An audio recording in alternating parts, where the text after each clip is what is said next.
নমস্কার বন্ধুরা, West Bengal police sub inspector 2008 সালে যে পরীক্ষা হয়েছিল তার প্রশ্নপত্র নিয়ে এই ভিডিওতে আলোচনা করব। চলো শুরু করা যাক। কোনো টাকার 10% সরল সুদে 4 বছরে 4,000 টাকা সুদ হলে টাকার পরিমাণ কত? এখানে বলেছে কোনো টাকার, আমি ধরে নেব টাকাটা এক্স টাকা, ঠিক আছে। এখানে সরল সুদের কথা বলেছে। সরল সুদের ফর্মুলা কি? PTR/100, এই ফর্মুলায় আমি জাস্ট এটাকে পুট করব। সেক্ষেত্রে আমি ধরে নিচ্ছি টাকার পরিমাণ এক্স। আচ্ছা, টিটা কত এখানে বলে দিয়েছে? 4 বছর বলে দিয়েছে, 4 বছর। আরটা এখানে কত বলা আছে? 10% সরল সুদে, /100, PTR/100 ইজিক্যাল টু, এখানে সুদের পরিমাণ কত বলে দিয়েছে? 4,000 টাকা সুদ হয়েছে, তাহলে ইজিক্যাল টু 4,000। এখান থেকে এক্সের ভ্যালু বার করে নিলে আমাদের অ্যান্সার চলে আসবে। যদি কাটাকাটি করি, এখানে দেখো একটা শূন্য কেটে যাচ্ছে, আর যদি এই 4 দিয়ে কাটি তাহলে এখানে কী হয়ে যাচ্ছে? 1000 হয়ে যাচ্ছে, তাই তো। আর এখানে দেখো এই একটা শূন্য পড়ে আছে, এই শূন্যটা এবারে উঠে চলে আসবে, মানে তোমার 10,000 টাকা কারেক্ট অ্যান্সার হয়ে যাচ্ছে। এখানে দেখো অপশান বিতে আছে, অপশান বি এখানে কারেক্ট অ্যান্সার হয়ে যাচ্ছে। পরবর্তী প্রশ্ন, যদি এইটা সমান এইটা সমান এইটা হয় তাহলে এত এর মান কত? এখানে দেখো এর মান বলে দেওয়া আছে 4, বির মান বলে দেওয়া আছে 7, সির মান বলে দেওয়া আছে 9। তাহলে এই জিনিসটাকে জাস্ট এখানে পুট করে দাও। এখানে এর মান বলে দেওয়া আছে 4, বির মান বলে দেওয়া আছে 7, আর এখানে সির মান বলে দেওয়া আছে 9। তিনটাকে যোগ করে এ দিয়ে ভাগ করতে বলেছে। এর মান কত? এখানে 4, 4 দিয়ে ভাগ করে দিচ্ছে। সেক্ষেত্রে এটা যদি আমি সলভ করি, ওপরে কত চলে আসছে? 20, আর নিচে চলে আসছে তোমার 4, 4 5 20। এখানে তোমার অপশান বি কারেক্ট অ্যান্সার হয়ে যাচ্ছে। পরবর্তী প্রশ্ন, একটি ছাতার ধার্য মূল্য 80 টাকা, একে 68 টাকায় বিক্রি করা হলো, ছাড়ের হার কত? বোঝার চেষ্টা করো, 80 টাকা দাম, 68 টাকায় বিক্রি করা হয়েছে, কত টাকা ছাড় দেওয়া হয়েছে? যদি ভালো করে খেয়াল করো দেখতে হবে এখানে 12 টাকা ছাড় দেওয়া হয়েছে। কত টাকার ওপরে ছাড় দেওয়া হয়েছে? 80 টাকার ওপরে ছাড় দেওয়া হয়েছে। আর এটাকে যদি আমি পার্সেন্টেজে করতে চাই, সেক্ষেত্রে আমাকে কী করতে হবে? 100 দিয়ে গুণ করতে হবে। আমাকে এখানে শতাংশে বার করতে বলেছে, 100 দিয়ে গুণ করে দিচ্ছি, সেক্ষেত্রে আমাদের অ্যান্সার চলে আসবে। যদি কাটাকাটি করি, সেক্ষেত্রে এখানে দেখো 20 দিয়ে কাটছে, এখানে 4 20 80, আর এখানে 5 20 100। যদি 4 দিয়ে কাটি, 4 3 12, এখানে তোমার 3 5 15% ছাড় হয়ে যাচ্ছে। এখানে তোমার অপশান এ কারেক্ট অ্যান্সার হচ্ছে। পরবর্তী প্রশ্ন, 3 সেন্টিমিটার, 4 সেন্টিমিটার এবং 5 সেন্টিমিটার দৈর্ঘ্য বিশিষ্ট কোনো ত্রিভুজের ক্ষেত্রফল কত হবে? আচ্ছা, এখানে খেয়াল করো 3 সেন্টিমিটার, 4 সেন্টিমিটার আর 5 সেন্টিমিটার বলে দেওয়া আছে। এই তিনটে কিন্তু একটা 888, মানে 3 square plus 4 square equal to হয়ে যাচ্ছে তোমার 5 স্কোয়ার, মানে কি 9 প্লাস 16 ইজিক্যাল টু হয়ে যাচ্ছে তোমার 25। মানে ভালো করে খেয়াল করো, এটা একটা সমকোণী ত্রিভুজ, এটা একটা সমকোণী ত্রিভুজ। মানে যদি আমি লম্বটাকে 3 ধরি আর ভূমিটাকে যদি আমি 4 ধরি, সেক্ষেত্রে অতিভুজ কত হবে? 5 হয়ে যাবে। বুঝতে পারছো? আচ্ছা, একটা ত্রিভুজের ক্ষেত্রফলের ফর্মুলা কি? হাফ ভূমি ইন্টু উচ্চতা, হাফ ভূমি ইন্টু উচ্চতা। এখানে ভূমি কত হয়ে যাচ্ছে? ভূমি হচ্ছে তোমার 4, আর উচ্চতা কত হয়ে যাচ্ছে? হাইট এখানে কত হয়ে যাচ্ছে? 3 হয়ে যাচ্ছে। সেক্ষেত্রে এটা আমাদের অ্যান্সার চলে আসবে। যদি 2 দিয়ে কাটি, সেক্ষেত্রে কত হয়ে যাচ্ছে? 2 দুগুণে 4, 3 দুগুণে 6, 6 বর্গ সেন্টিমিটার এখানে তোমার কারেক্ট অ্যান্সার হয়ে যাচ্ছে। বুঝতে পারলে? পরবর্তী প্রশ্ন, এ বি ও সি 10,000 টাকা, 14,000 টাকা ও 12,000 টাকা কোনো ব্যবসায় নিয়োজিত করে। তারা বছরের শেষে এত টাকা লাভ করে। মূলধনের অনুপাতে লাভ্যাংশ পেলে বি এর লাভ্যাংশ কত? যদি বোঝার চেষ্টা করো, এখানে যে অনুপাতে তারা বিনিয়োগ করেছিল সেই অনুপাতেই তারা লাভ্যাংশটা পাবে। সেটাকে জাস্ট আমাকে রেশিওই আনতে হবে। এ তোমার বিনিয়োগ করেছে কত টাকা? 10,000 টাকা। বি বিনিয়োগ করেছে 14,000 টাকা। সি বিনিয়োগ করেছে 12,000 টাকা। সেক্ষেত্রে 3টে করে শূন্য আমি কেটে দিতে পারি। আচ্ছা, তারপর যদি তুমি 2 দিয়ে কাটো, সেক্ষেত্রে 5 দুগুণে 10, 7 দুগুণে 14, 6 দুগুণে 12। তাহলে এই অনুপাতে তারা টাকাটাকে পাবে। আচ্ছা, তাহলে 3টের যোগফল কত? 3টের যোগফল হয়ে যাচ্ছে 18। আর আমাকে জিজ্ঞাসা করেছে বি এর লাভ্যাংশ কত। তাহলে বি এর ক্ষেত্রে কত হয়েছে? 7, মানে 7/18 ইন্টু কত হয়ে যাচ্ছে? যত টাকা লাভ হয়েছে। কত টাকা লাভ হয়েছে? 5400। সেক্ষেত্রে এটাকে যদি আমি কাটাকাটি করি, 3×18 = 54, আর দুটো শূন্য চলে আসছে। 3 সাথে কত যাচ্ছে? 21। 2100 টাকা এখানে তোমার কারেক্ট অ্যান্সার হয়ে যাচ্ছে। বি এর লাভ্যাংশ কত? 2100 টাকা। অপশান বি কারেক্ট অ্যান্সার হয়ে যাচ্ছে। পরবর্তী প্রশ্ন, দুটি বৃত্তের ক্ষেত্রফলের অনুপাত 4:1, তাদের ব্যাসার্ধের অনুপাত হবে। আচ্ছা, বৃত্তের ক্ষেত্রফলের ফর্মুলা কি? পাই আর এ স্কোয়ার। এখানে যদি দেখো পাই আর এ স্কোয়ার মানে পাই আর 1 এর স্কোয়ার আর পাই আর 2 এর স্কোয়ার, দুটোর অনুপাত কত বলে দিয়েছে? 4:1। এখান থেকে তাদের ব্যাসার্ধের অনুপাত বার করতে বলেছে। যদি দেখো এখানে পাই পাই কেটে যাচ্ছে, আর এখানে দেখো R1/R2 এদের স্কোয়ার হয়ে আছে = 4/1। যদি আমি এই স্কোয়ারটাকে ওই পারে মানে তোমার সরিয়ে দিতে চাই, সেক্ষেত্রে যদি আমি দুই জায়গায় রুট করি, সেক্ষেত্রে কী হয়ে যাবে? R1/R2 = কী হয়ে যাবে? এপারে দুই জায়গায় রুট করছি, সেক্ষেত্রে কত হবে? এপারে 2 হয়ে যাচ্ছে আর এখানে 1 হয়ে যাচ্ছে, মানে 2:1। এখানে দেখো অপশান সিতে আছে, অপশান সি এখানে কারেক্ট অ্যান্সার হয়ে যাচ্ছে।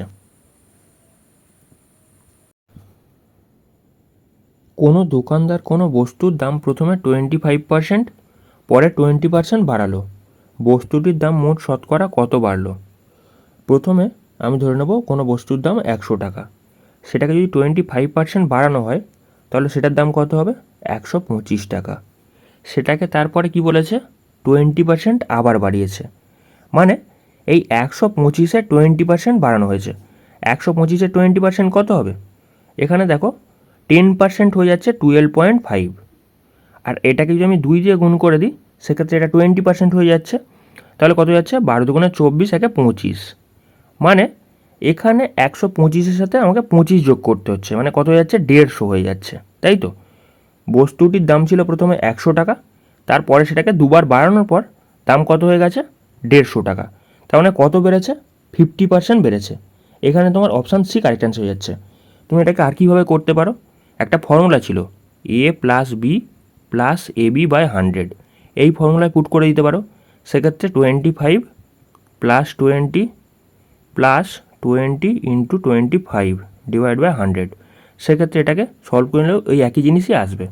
ধরো তুমি এটাকে 20 দিয়ে কাটলে, সেক্ষেত্রে 5×20 = 100, আর যদি তুমি 5 দিয়ে কাটো, 5×5 = 25, এখানে চলে আসছে তোমার 45, আর বেড়ে যাচ্ছে ওই পারে 5, মানে তোমার 50% হয়ে যাচ্ছে, 50% বৃদ্ধি পাচ্ছে। বুঝতে পারছো?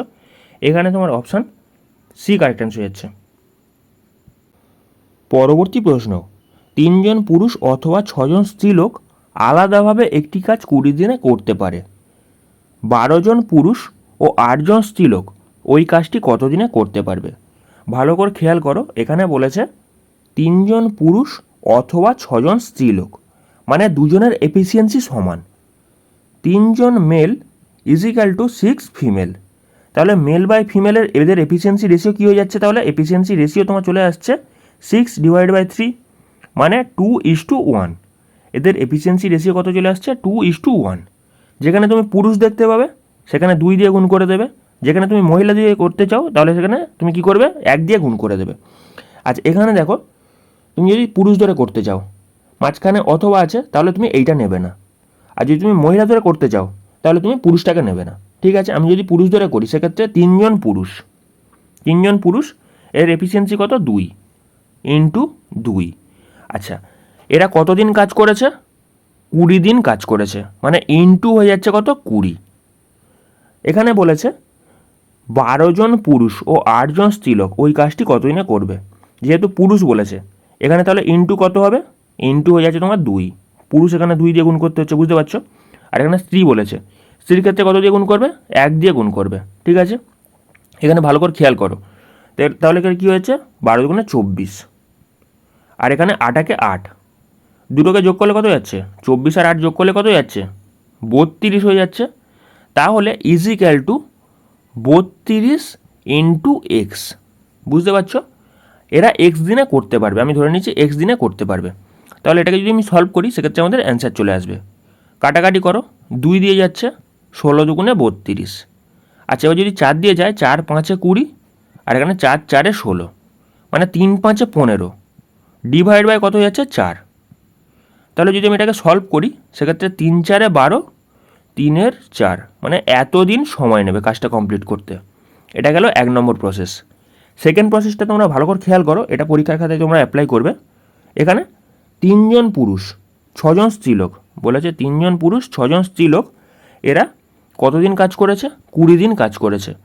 বুঝতে পারছো? 3টেকে গুণ করে দেবে। পরের স্টেপে কি? পরের স্টেপে বেসিক্যালি বলে দেওয়া আছে 3 জন পুরুষ 6 জন স্ত্রীলোক, 3 জন পুরুষ 6 জন স্ত্রীলোক কাজ করেছে, আর পরের বারে যখন করছে তখন 12 জন পুরুষ আর 8 জন স্ত্রীলোক করছে। এটা এখানে কাজটা কী হবে? কোনাকোনি তোমাকে গুণ করতে হবে। কোনাকোনি গুণ করলে কত হচ্ছে? 3 8 24, আর এখানে 6 12 কত হচ্ছে? 72। দুটোকে যোগ করতে হবে, গুণ করার পরে যোগ করে দিতে হবে। সেক্ষেত্রে 6 আর এখানে তোমার 9, 96 হয়ে যাচ্ছে, তাই তো? এখানে 96 ইন্টু এক্স করে নেবে, বা তুমি এটাকে না এক্স করতে পারো, কোনো অসুবিধা নেই, এতদিন সময় নেবে। ঠিক আছে? এক্ষেত্রে তুমি এটাকে সলভ করলে তোমাদের ওই একই অ্যান্সারই আসবে। যদি তুমি কাটাকাটি করো সেক্ষেত্রে 6 দিয়ে যাচ্ছে, 6 ষোলো 96, 6 ষোলো 96 হচ্ছে। এবারে দেখো 4 দিয়ে যাচ্ছে, 4 দিয়ে গেলে তোমার হয়ে যাচ্ছে 4 5 20, এখানে 4 4 16, ওপরে চলে আসছে তোমার 15, ওপরে তোমার 15 চলে আসছে, আর নিচে তোমার কত চলে আসছে? 4 চলে আসছে। ওই একই জিনিস, বুঝতে পারছো? ওই এতদিন সময় নেবে। এখানে তোমার অপশান ডি কারেক্ট অ্যান্সার হয়ে যাচ্ছে। পরবর্তী প্রশ্ন, 250 মিটার দীর্ঘ একটি ট্রেন 12 সেকেন্ডে একটি খুঁটিকে অতিক্রম করে, ট্রেনটির গতি কত?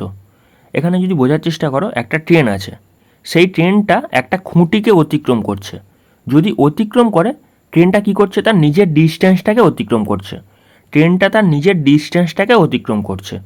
যদি বোঝার চেষ্টা করো, এখানে স্পিডের ফর্মুলা কি? গতিবেগের ফর্মুলা কি? স্পিডের ফর্মুলা হচ্ছে ডিস্ট্যান্স আপন টাইম, তাই তো? এখানে দেখো ডিস্ট্যান্স কত বলে দেওয়া আছে? 250 মিটার বলে দেওয়া আছে, 250 মিটার বলে দেওয়া আছে। আর এখানে টাইম কত বলে দেওয়া আছে? এখানে 12 সেকেন্ডে বলে দেওয়া আছে। কিন্তু এখানে অ্যান্সারগুলো যদি ভালো করে খেয়াল করো, দেখতে পাবে কিলোমিটার পার ঘন্টা দেওয়া আছে, কিলোমিটার পার ঘন্টা, সব কটাতে কিলোমিটার পার ঘন্টায় দেওয়া আছে, মানে এটাকে চেঞ্জ করেছে। তার মানে আমার এখানে বেরোচ্ছে কি? যে মিটার পার সেকেন্ডে বেরোচ্ছে, সেটাকে কি করতে হবে? কিলোমিটার পার ঘন্টায় আমাকে ট্রান্সফার করতে হবে। তাহলে ওকে কত দিয়ে গুণ করতে হবে? অনেকের কনফিউশন থাকে 18/5 না 5/18, কোনটা দিয়ে গুণ করব, সেই জিনিসটা তোমাদের ভালো করে বলে রাখি। যদি তোমরা ভালো করে মানে যদি তোমাদের বুঝতে অসুবিধা হয়, এখানে দেখো মিটার আছে, তাই তো? মিটারটাকে কি করবে? কিলোমিটার করার জন্য আমাকে কি করতে হবে? 1000 দিয়ে ভাগ করতে হবে। আর যদি আমি সেকেন্ডে যেটা আছে সেটাকে আমি ঘন্টায় যদি আমি করতে চাই, সেটাকে আমাকে কত দিয়ে খুব ভাগ করতে হবে? সেটাকে আমাকে বেসিক্যালি 3600 দিয়ে ভাগ করতে হবে, তাই তো? সেকেন্ডে জিনিসটাকে আমাকে কি করতে হবে? 3600 দিয়ে ভাগ করতে হবে। আর এই 3600টা কী হবে? ওপরে উঠে যাবে, বুঝতে পারছো? ওপরে এই 3600টা উঠে চলে আসছে। যদি তুমি কাটাকাটি করো সেক্ষেত্রে 2 শূন্য 2 শূন্য কেটে যাচ্ছে, এখানে 18 দুগুণে 36 আর এখানে 5 দুগুণে 10। যদি তোমাদের মনে না থাকে 18/5 বা 5/18 কোনটা দিয়ে গুণ করতে হবে, সেক্ষেত্রে তোমরা এটা ইজিভাবে করতে পারবে। ঠিক আছে? মানে ব্যাপারটা কি, সেকেন্ডের নিচে যদি তুমি 3600 দিয়ে ভাগ করো সেটা ঘন্টায় হয়ে যাচ্ছে, আর মিটারের নিচে তুমি যদি হাজার দিয়ে ভাগ করো সেক্ষেত্রে সেটা কিলোমিটার হয়ে যাচ্ছে। সেক্ষেত্রে 18/5 দিয়ে তোমাকে গুণ করতে হচ্ছে, তাহলে তোমাদের অ্যান্সার চলে আসবে। যদি তুমি কাটাকাটি করো সেক্ষেত্রে 5 দিয়ে যাচ্ছে, 5 5 25, আর একটা শূন্য চলে আসছে। আচ্ছা, এখানে যদি তুমি 6 দিয়ে কাটো, 6 দুগুণে 12, এখানে 3 6 18। আবার যদি তুমি 2 দিয়ে কাটো, 25 দুগুণে 50, মানে 3 25 75, 75 কিলোমিটার পার ঘন্টা এখানে কারেক্ট অ্যান্সার হয়ে যাচ্ছে। অপশান ডি এখানে কারেক্ট অ্যান্সার হয়ে যাচ্ছে।